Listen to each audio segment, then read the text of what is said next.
I don't talk as fast as you would. We are living in a fast-paced time.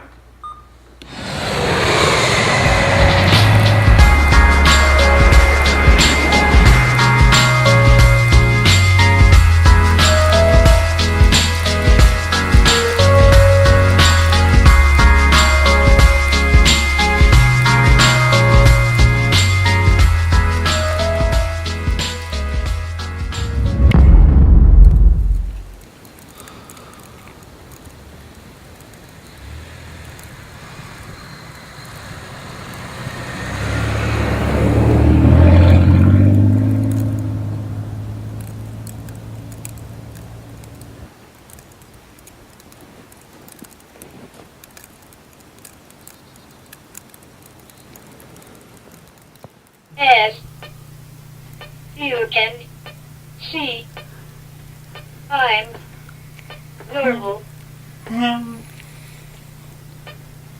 in my thinking. It's just my B-O-D-Y.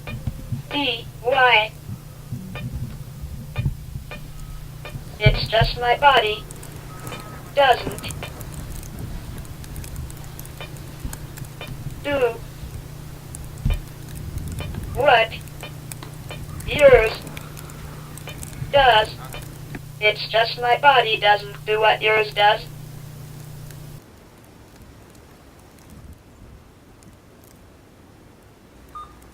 I get A-S-S-U assumptions made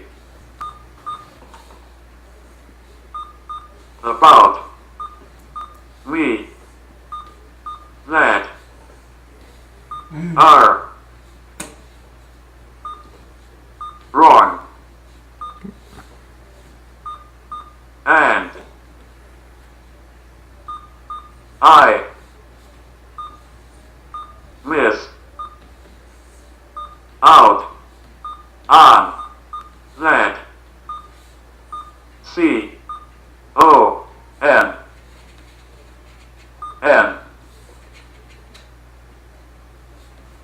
connection, or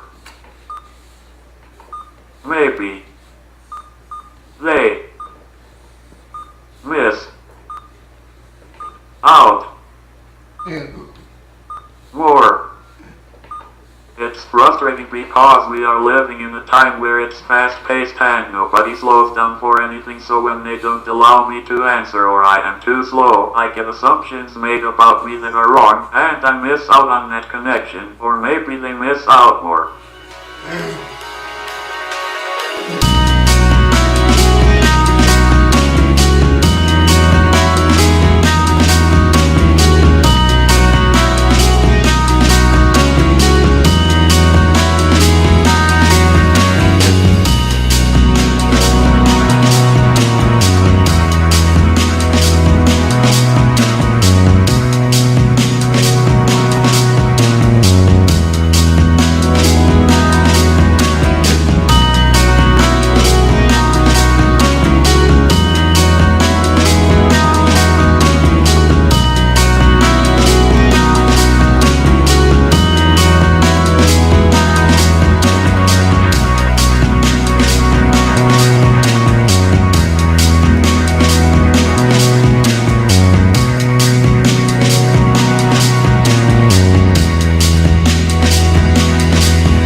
My name is Bruce Baker. My background is in linguistics, in particular in classical philology, Greek and Latin, and I'm president and CEO of Semantic Compaction Systems. Semantic Compaction Systems itself is like a studio. We have lots of people on lots of projects, and there is an art to what we do.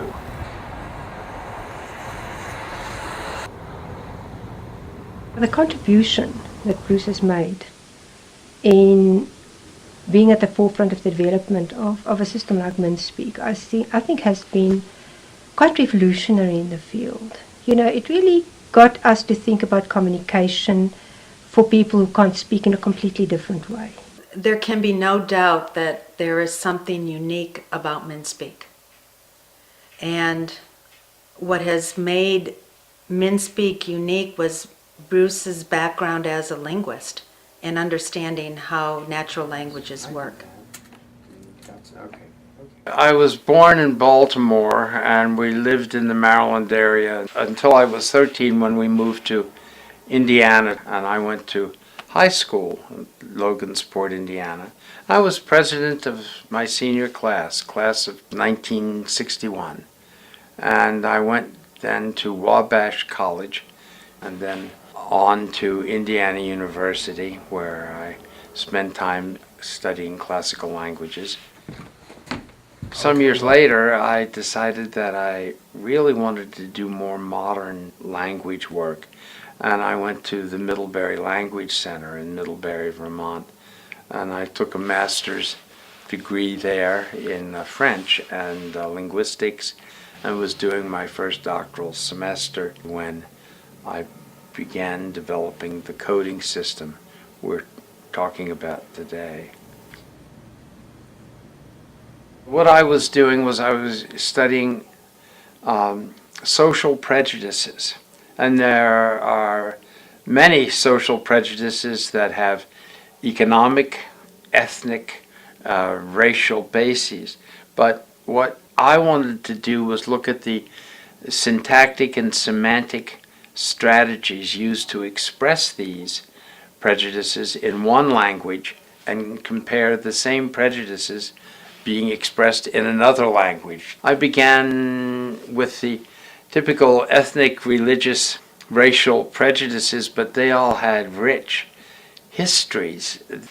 I was teaching a student to drive who had a mild version of cerebral palsy, and faculty and other people made a series of supposedly humorous remarks about my activity, and I was shocked, and I also thought, aha, here we have a social prejudice that doesn't have a political or economic history to it.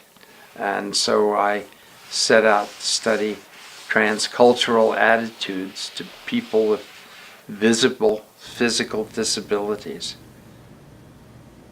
In that context, I met some people with cerebral palsy who couldn't talk, and I became very interested in the communication aids and techniques that they used to get their ideas across, and I thought no linguist thought this up. Oh, it's swift. Oh, jeez.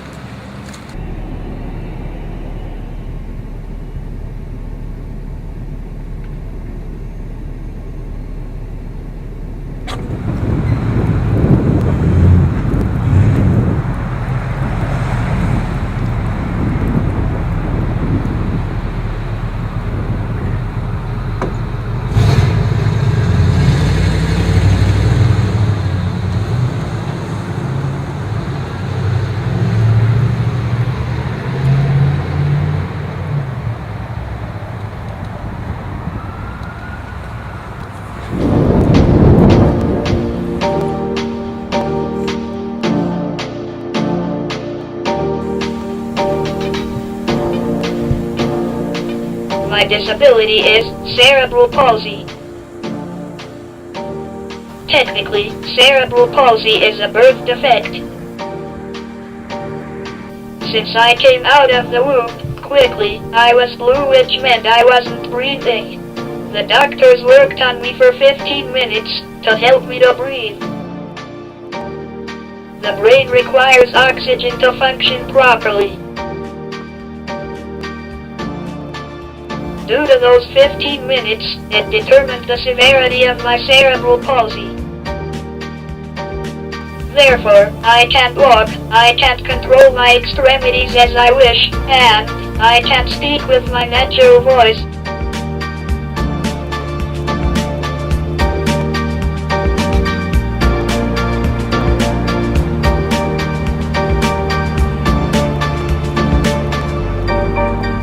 When I was younger, my form of communication was a series of yes and no questions. People literally asked me 20 questions. No, it was more like 1,000. I indicated yes, either with a nod of my head or raising my eyebrows. For no, I just shook my head. This was painfully slow and physically exhausting. Like anyone, I went to school.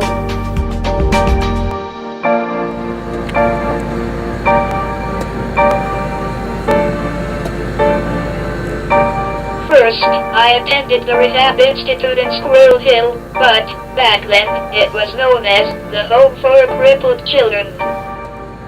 My time there was spent on my physical strength. And yes, my walking.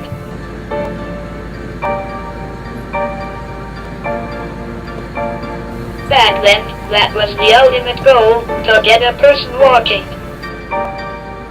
This frustrated me because I realized that it was futile for me to attempt to walk. I wasn't ever going to walk.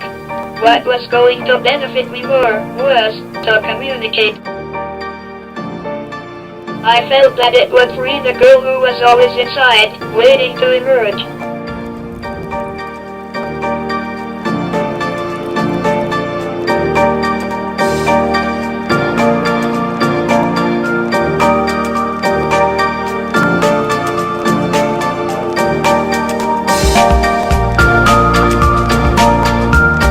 One day, I managed to express that concentrating on walking wasn't most important to me.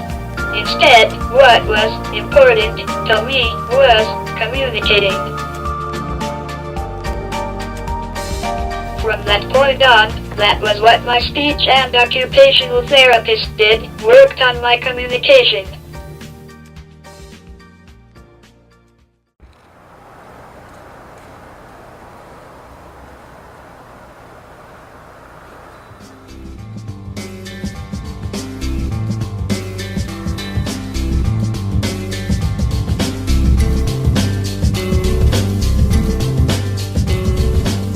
My name is Chris Klein. I am 36 years old right now. What do most of my friends not know about me? I'm not sure if there is anything that they don't know. My friends really have an open communication and we share our life together. I believe that is what friendship is all about, sharing joys and sorrows, being open with what you are struggling with, and supporting each other. There were a lot of frustrating times. Not being able to communicate was only one of them.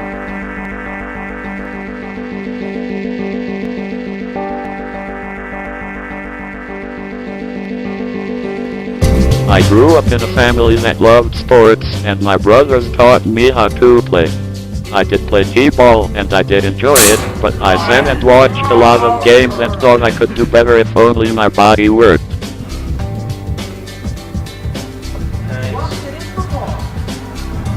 I know we are talking about communication, and that was by far the most frustrating thing. Why is communication important to you? Why is communication important to all of us? Communication is the foundation of relationship building. Sure, you can build relationships other ways, but when there is a lack of communication, that relationship is going to die.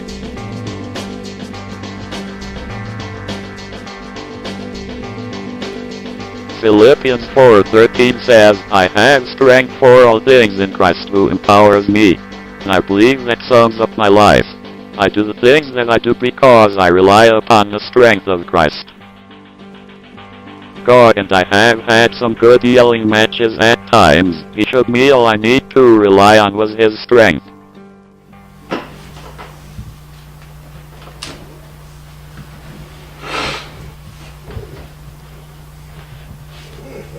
I know I wouldn't be anywhere if I didn't have the tools that help me communicate. You have to understand Minspeak isn't communication. It is the tool that I use to communicate to people.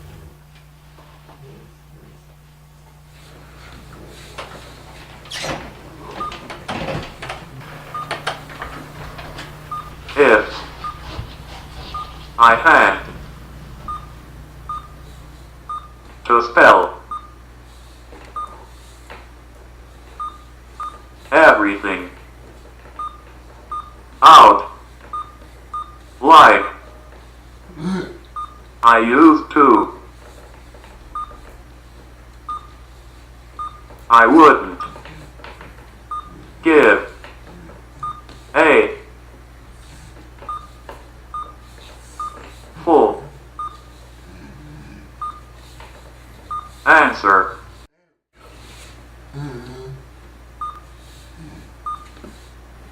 With Minspeak, I can say anything I want to say, and it isn't slow or hard on me. If I had to spell everything out like I used to, I wouldn't give the full answer. With Minspeak, I can say anything I want to say, and it isn't slow or hard on me.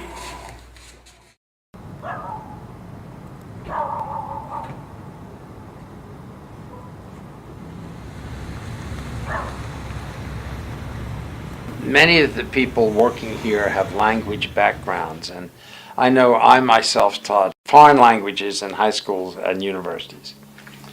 And after a while, I became somewhat discouraged. I grew tired of teaching languages I no longer really cared much about to people who really didn't want to learn them. And when you're confronted with an interesting person, there's this woman sitting there who's 40 years old, and she has been struggling all of her life to talk, and you're fine-tuning a system so she can talk. It is very compelling. I mean, it's quite a bit different from grading a bunch of Latin papers at night.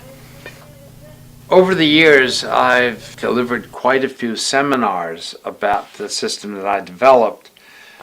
It's a hieroglyphic system, or was inspired by hieroglyphic systems, and I called it Minspeak, for minimum effort speech, because the systems I'd been seeing seem to have maximum effort speech. I just modeled it off Newspeak in George Orwell's 1984, and I had no idea that it was going to be commercialized at all, or that it was going to be commercialized with that name. I think that is an amazing phenomena to observe as someone that's been in the field since devices first started coming out.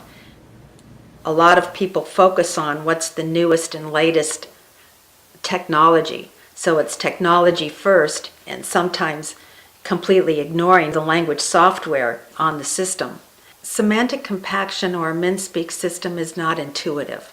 You can't look at the display and understand immediately or make sense out of well, what do I push to say words?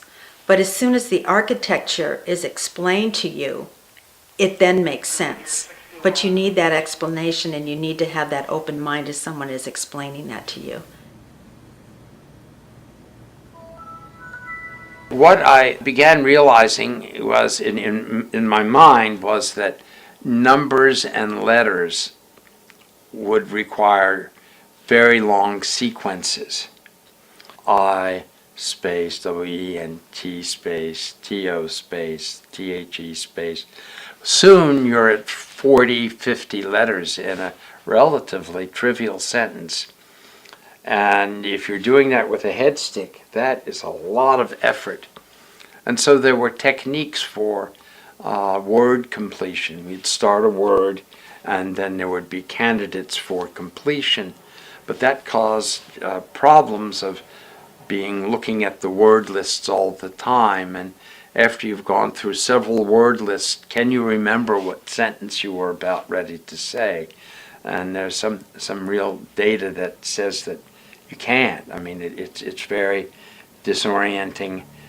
Spelling and word completion didn't seem to be working, and I thought of hieroglyphics. I found that if you had a picture of an apple and then you had a picture of a skull and bones, it might mean I'm choking. A picture of an apple and a picture of somebody grabbing for something, or a wanted poster, it might mean I want something to eat. And I found that with just 50 pictures, one could describe hundreds of things you might say.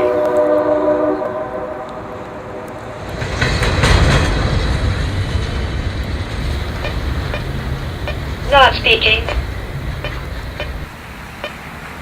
People do not need to identify color S, comma, or say P-R-E programmed phrases constantly. Non-speaking people do not need to identify colors or say pre-programmed phrases constantly. They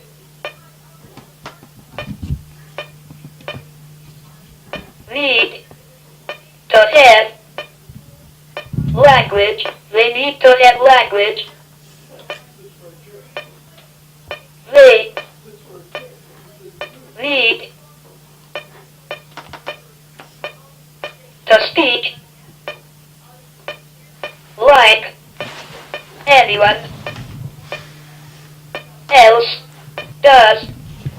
They need to speak like anyone else does. Don't. L-I-M-I-T. Don't limit. Non-speaking people. Don't limit non-speaking people.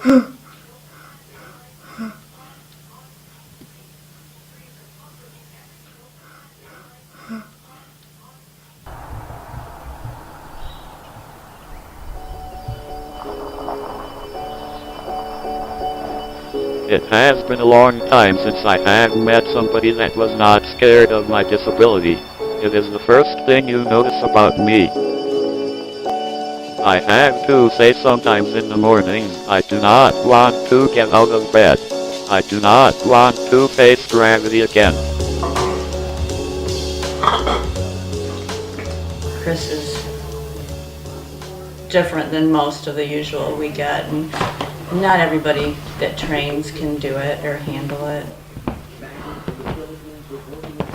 You just, you think you've got it rough and people have it rough, but You know, I say, gosh, I can't do things, and how am I going to do this? But I mean, he lives by himself. I just find it every day amazing. I would be too afraid to be by myself in his condition. So I don't know if it was strong upbringing. His family must have just really pushed him and, you know, made him be independent. They didn't baby him, obviously. In the beginning, we had to have his board in front of him nonstop because he had to constantly be telling me, you know, how to do things. My fingers dig into my thumbs and without the gloves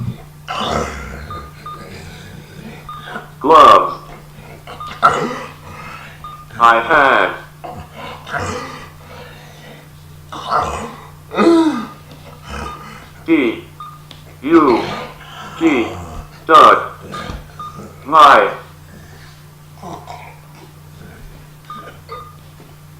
nail thumb down to the bone. I had the type of cerebral palsy that my body and muscles move all the time, so my fingers dig into my thumbs, and without the gloves I had dug my thumb down to the bone. So the gloves are just protection. It started when I was 2. Mom put band-aids on them which worked, but it wasn't great. I had thumb surgery when I was 11 that didn't work. We came up with this idea right before college. If you have a disability like cerebral palsy and you can talk, well, you can probably become a lawyer. But if you have a disability like cerebral palsy and you really can't talk, then suddenly your ability to maneuver around your disability takes on dramatic proportions. Like anyone, after I earned my degree, I wanted to gain employment. It wasn't easy for me to achieve this goal. There were so many times when I heard, "Sorry, there are no positions available."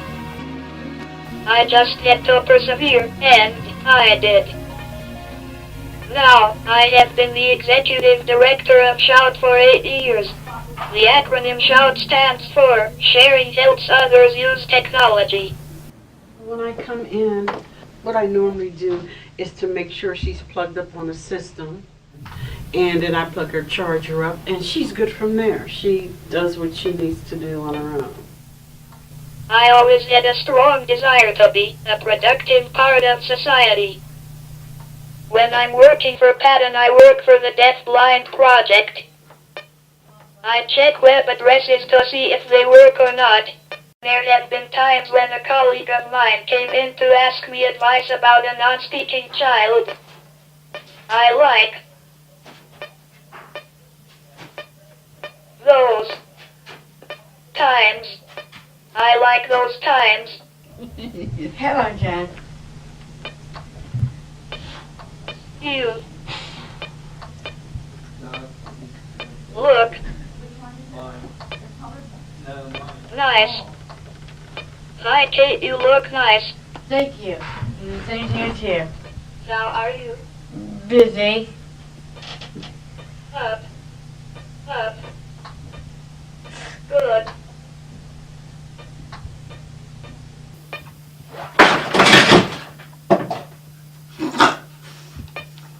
What the heck was that?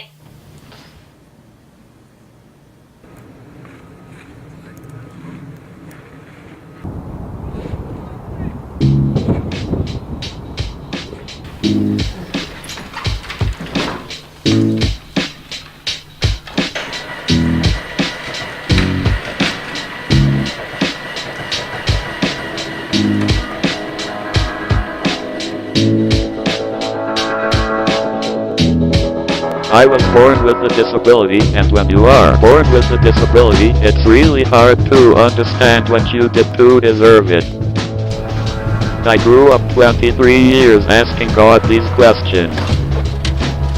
I know I thought for many years I must have done something. I know my parents thought that they must have did something. It is something you question every day for a long time. I was consumed by the problems that I had in my life. I had to work hard every day just to function, so how was I going to make a difference? I was more interested in questioning God and yelling at God. I wasn't interested in listening to God and hearing God teach me. My name's Matt Young, and I'm the pastor of discipleship here at Victory Point. And I've known Chris, 12 plus years. Just got invited to kind of join the crew that helps put him to bed on some nights. So that's how my first introduction to Chris. It's even hard to describe myself as a volunteer because I don't even see that role anymore. I mean, it started out in that role, like just helping put him to bed like every third Friday night, but now it's just he's a friend. He's a guy that we talk about fantasy football, we talk about girls, we joke about them, we talk about relationships, about movies.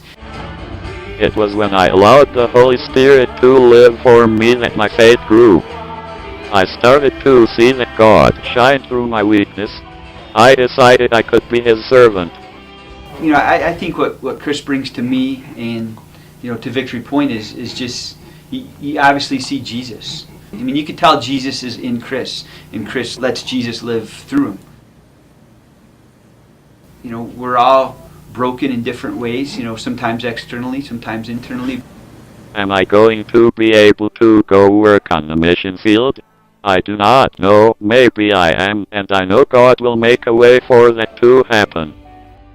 The reality is God has work for us to do in our own neighborhood.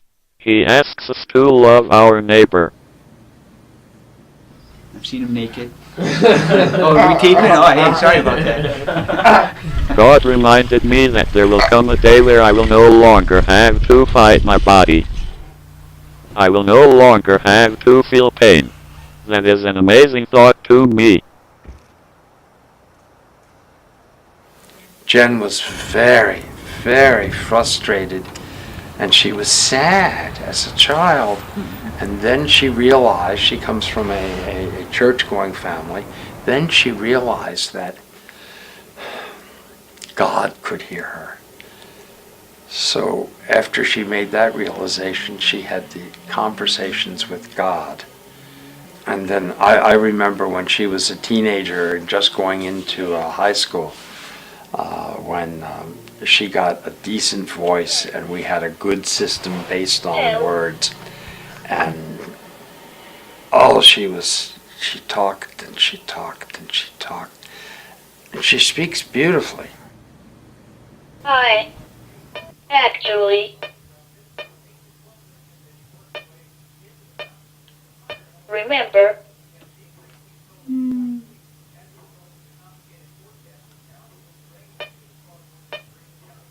Talking. Inside. My. Head.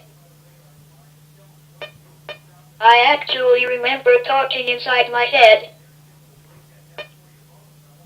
To God. So I just hope that people, like I always say, we're so fortunate because, Jen's so fortunate because she has us, and you guys don't have Please. attendants don't have to come. God. Just worry about the people who might not be able to have anybody. Let. Whoever. And I give her Understand. She's been wonderful to do it. Please, God, help whoever understand Snow started to this. Jim said, no, you just go.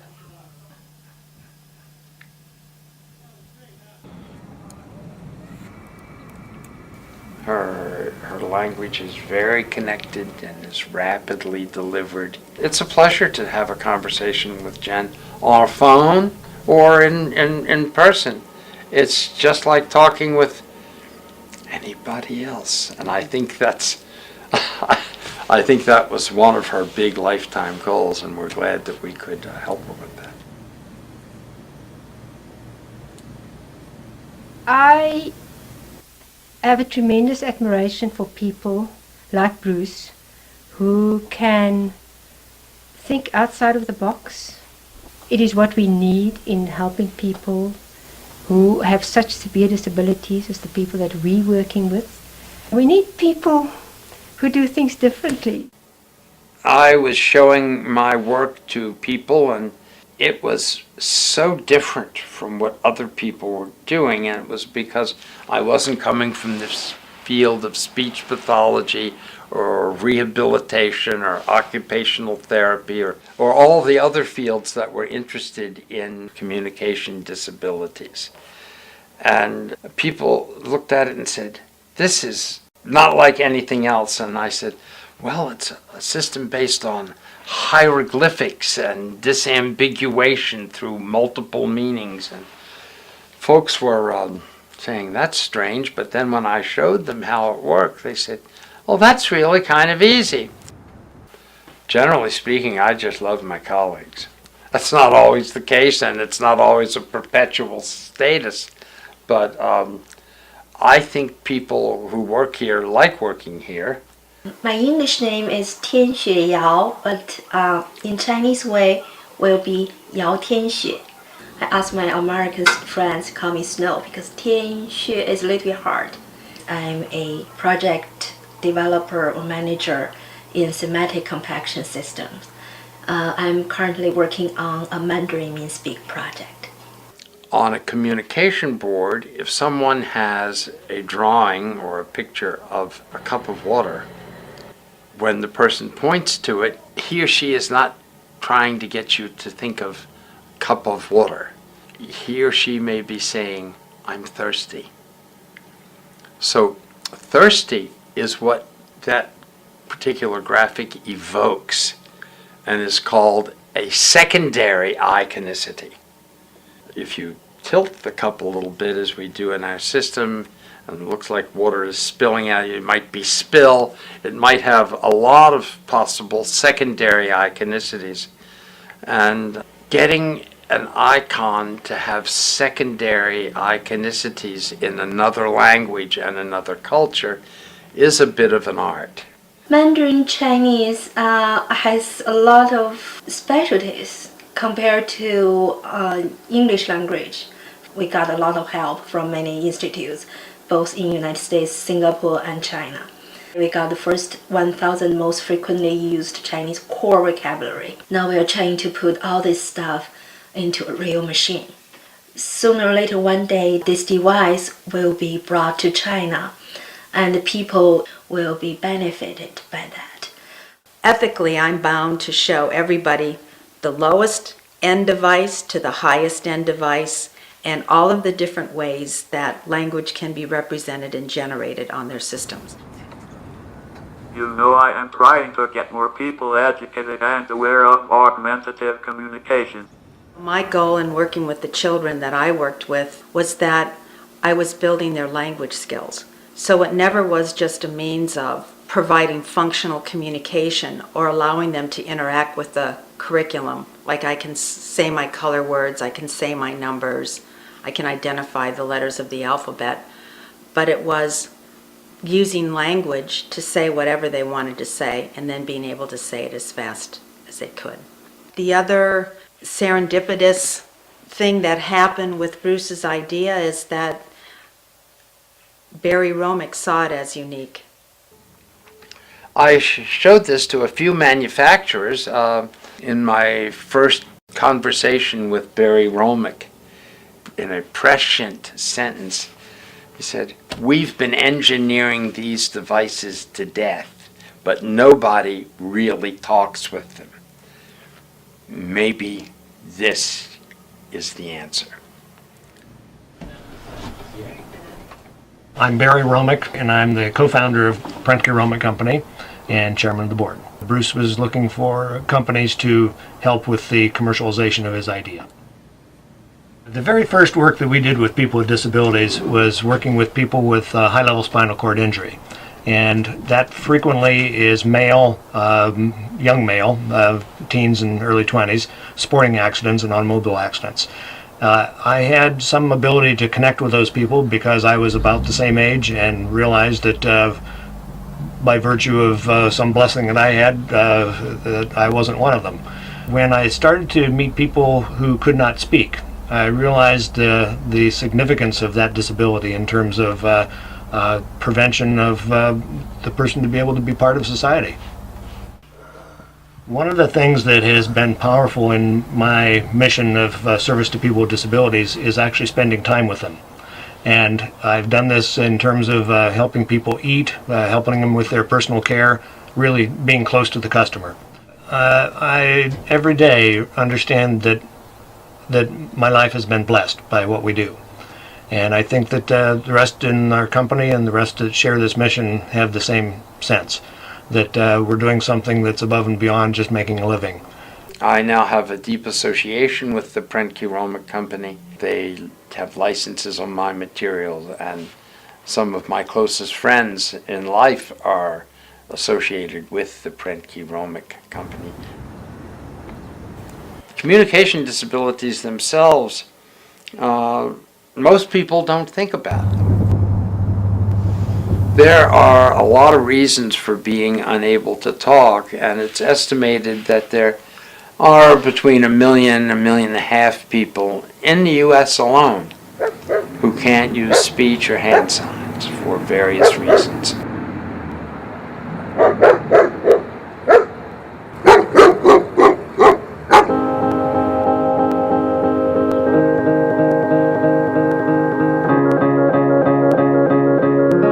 You look at most people we work with, and everyone calls them a savant. Bach is a savant, and Chris is a savant, and Jenny is a savant. But really, they're no different than many other kids. They just, at some point in time, somebody made a determination that they would get them this device with semantic compaction and Minspeak on it, and that device led to their ability to be spontaneous and generative interactive. I would. Hey, when I met you, you were biting yourself and all that.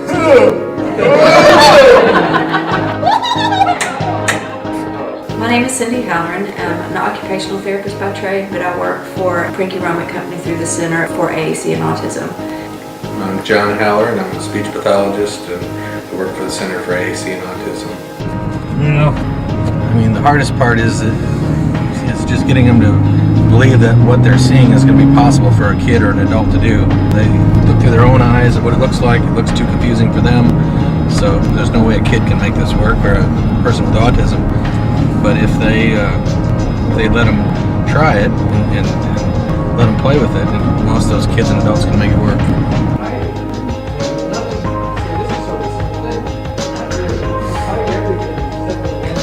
You see someone signing, or you hear someone speaking Spanish, it can't be easy to look at that and say, well, that looks easy to teach. We try to break it down into steps. How am I going to teach Spanish? So really, if you just expose the people to that Spanish language, and you made their environment rich with it, where people are using it, doing it, they would figure it out without having to be taught.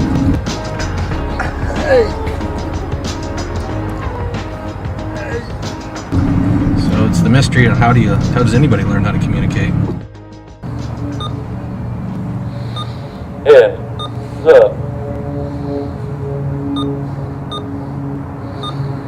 the paintings, I do geometric shapes where you can overlap them, and I put it into my feelings in the paintings.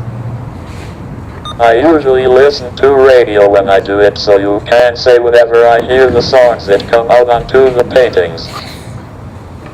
This is my favorite piece of art that Bach's ever done.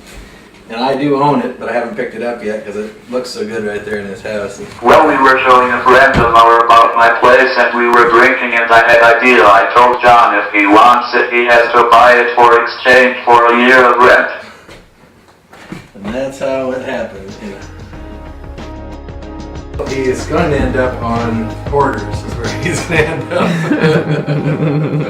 There's a lot of behaviors people associate with autism, such as not giving eye contact, being stuck in their own world and not really socializing with other people, that you actually see kind of disappear or become lessened when they're able to communicate. Bach has a really unique way of cutting right to the chase. I had an older car, and it was a convertible Mustang, and I was driving with him in Little Rock here, and I looked over at him, and I was expecting him to be grateful for some reason for riding around in that car. So I said, Bach, what do you think about this ride? And he sat there for a minute, and then he looked at me and he said with his talker, you have a nice family. And I said, thank you, Bach. And he said, that's what I really want. He cut right to the punch and said, that's what's really important. It isn't about this car or anything else. It's about these relationships and your family. It's always meant something to me that Bach's now got a girlfriend that he hopes to marry soon and can achieve those things like you and I do.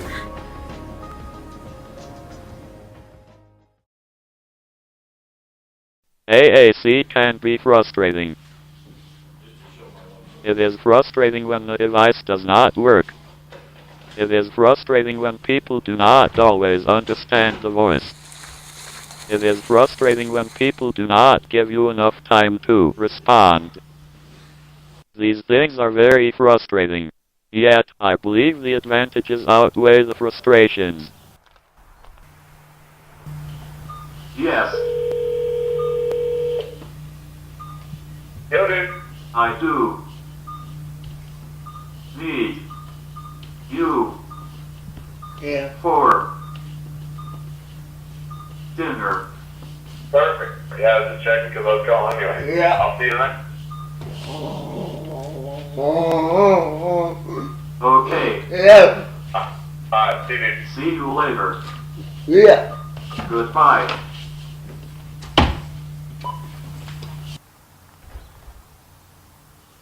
I'm Josh Rumsa, and I'm from Grand Rapids, but I went to Hope College. That's where I met Chris.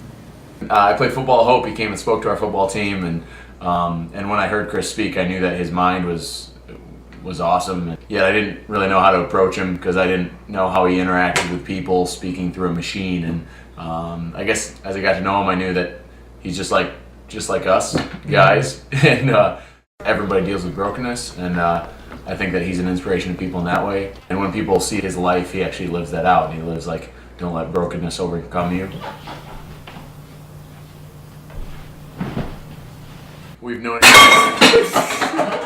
you jerk. The ball destroyed something. We're playing sink ball in the background. I love it. Crap. Yeah, he messes around with everybody. Oh! No! That's no good. He used to, when we're walking through campus at Hope, like jump off his cart like he was hurt, like I had just beat him up. I'd be like, dude, get up.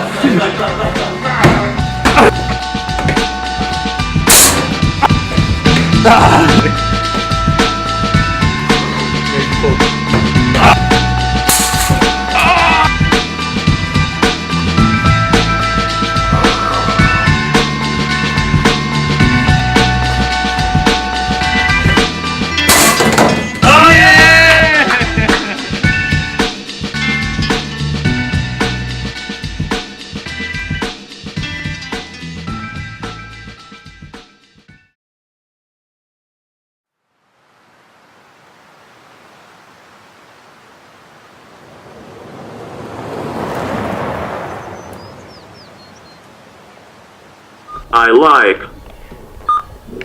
to sing because I feel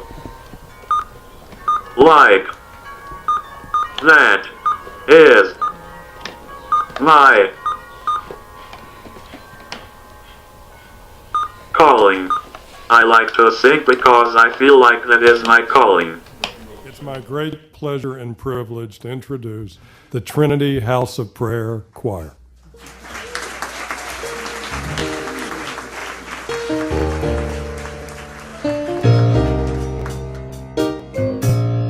I'm Elizabeth Lear McCarty, mother of Lucas McCarty. Lucas. I have a son. When we go out, people stare at him. Some look the other way, but some come right up to him to give him a hug. He came into the world not pink and rosy, but gray and dead. Before the nurses and doctors could bring him back to life, his brain was injured. It was part of the brain that controls all his muscles. Muscles that help you swallow and talk, muscles that help you move and walk. He can't swallow, so he drools. He can't move his tongue, so he can't talk. He can't balance, so he can't walk. But I don't want you to think he can't do much, because he can. He smiles a lot. He talks with the talker. He walks on his knees. He has friends all over. Truckers who talk to him on CB radio when they're passing through. Church friends, school friends, camp friends, restaurant friends, and I hope you will be his friend too.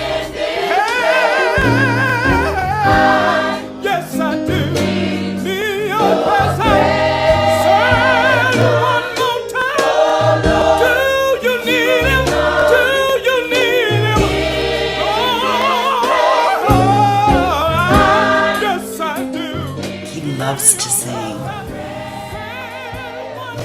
I think he would love to be a singer. When I first met him and he was, singing at the top of his lungs, I thought, is he singing real words? And yes, he is. I mean, he's singing every word. I think that is one big connection with his church, not only the total acceptance and love, but the music bond and the music experience. That's the way he worships. My name is Tara Pearson, and I'm a writer. Well, the book is called Year of Our Lord, essentially because I spent a year with Lucas, traveling around the Delta with Lucas off and on, and going to church with Lucas. I met him by accident. I have a friend, Julie Chadwick, who is a speech-language pathologist. I knew that Julie specialized in assisted communication, but I can't say I truly knew much about it. I didn't know what it was, really. I'd never met any of her clients. But she told me that she'd made an appointment to see a former client down in the Delta and take him to church, and I've long been fascinated with the Delta. And I was certainly overdue for a visit to church, so I said, I'll go with you. And that's where I met Lucas McCarty, who was 21 years old at the time. Lucas is the most determined individual I have ever met. His disability is never going to get in his way. He's going to do what he's going to do. And I can't tell you how many times I've seen Lucas just pitch out of his wheelchair and go walking on his knees, through a homeware store or down the street in Indianola, and people just shout out his name there. Everybody knows him. Black, white, doesn't matter. Lucas crosses all class lines, all strata. He knows everybody. I have been going to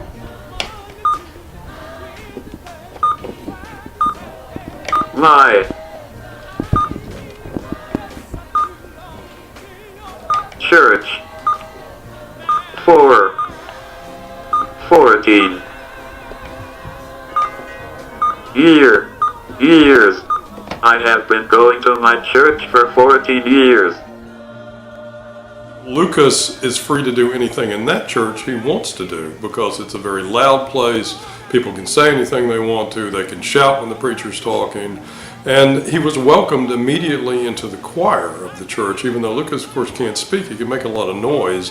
And he's very affected by gospel music. You can see it when you watch him listen to music or sing music, that it just sort of takes over. It just kind of, it's in tune with his spirit.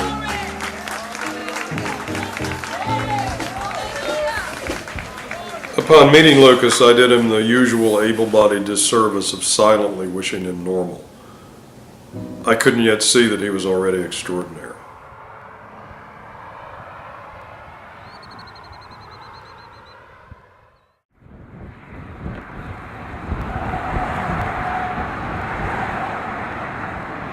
Every day that I schedule transportation to go to work, to the grocery store, or a shopping facility, I'm aware of how much my communication skills have enabled me to be independent. You see, my independence has meant the world to me. Although I've never had any children and I am not a parent, I have come to appreciate the intensity of parental love. I have seen so many parents be heroically involved in the lives of their children with disabilities. I've seen people face really tough things and keep it together. He came to Jenny at a time in her life when I didn't have any idea what the future was going to be like. And he opened the door to a beautiful future. It's been amazing to me in seeing adults like Jen, whose mother was behind her, and young children that I'm working with, that parents brought them to me when they were 2.5 or 3 years old or 4, knowing that they wanted them to be in school in regular kindergarten and be moving through school with their peers, and they knew their child had potential. People still can't get BEYOND.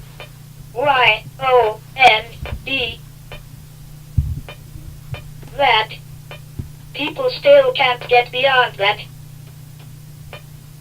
It's getting better, though.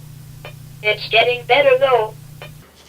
It could disconcert someone when you first meet Chris, but the way Chris overcomes this is because what he has to say is so normal and so typical, and Chris writes beautifully, and he went on to get a master's degree in theology. There's lots of theory. It's like a wheelchair. People think of a wheelchair as a fairly simple device, a chair with wheels, but it's not, because if you're going to be sitting in a wheelchair for 12 hours a day, man, it's got to support you in the correct way. And if you're going to be speaking on a communication aid all day long, you've got to have a very well-honed linguistic piece. Certainly users on systems that support semantic compaction are demonstrating a success beyond what's capable with the other technologies. They're the people that are talking. These children had the ability to learn language, but they didn't have a means to be able to express themselves. Well, I always feel that I've benefited more than I've helped people that I've worked with, because they've been such an inspiration. Jen and I went to Singapore together. That's a 17-hour flight, and here that flight is taxing to me. I met the Princess of Thailand because I went to Singapore with Jen Lowe. It's not that Jen came to Singapore with me. Chris was speaking, and he began noticing differences with his personal care attendants, with his family members, with everybody he came into contact with changed, and it changed in a positive way. One thing that's unique about children and adults with autism is when they communicate, I always call it a moment of joy, but it's also a moment of pride. You're able to change that perception for people or give them a way to communicate. You see that spark in their eye. It's very rewarding. 感谢 appreciation. I appreciate the opportunity for me just to do this project for my people. I'm particularly grateful to Bob Conte, who has worked for me and with me since 1983. He has an extraordinary focus on getting the job done here. But this was like a gift, utterly compelling and endlessly interesting, and I get to meet people who are using our stuff. Well, you know what? First of all, he is truly an exceptional individual. He's devoted his whole life to making my daughter's life better. It's helping people to get a way of expressing themselves who are really locked up, and giving the opportunity to be free and to be able to participate. Our own lives become broader. I'm going to say God enabled me to have comfort. other, W-I-S-E. I would have been insane. Otherwise, I would have been insane. You know. I get to see people making the best of life and being successful at it through enormous difficulties. There's a Latin phrase, ad astra per aspera, and it's to the stars through difficulties. And I've met a lot of people doing that. I hope you see me, Chris, and whoever you do, just as people. Through Minspeak, Bruce Baker has given the gift of higher achievement for hundreds of thousands of people worldwide. I had the same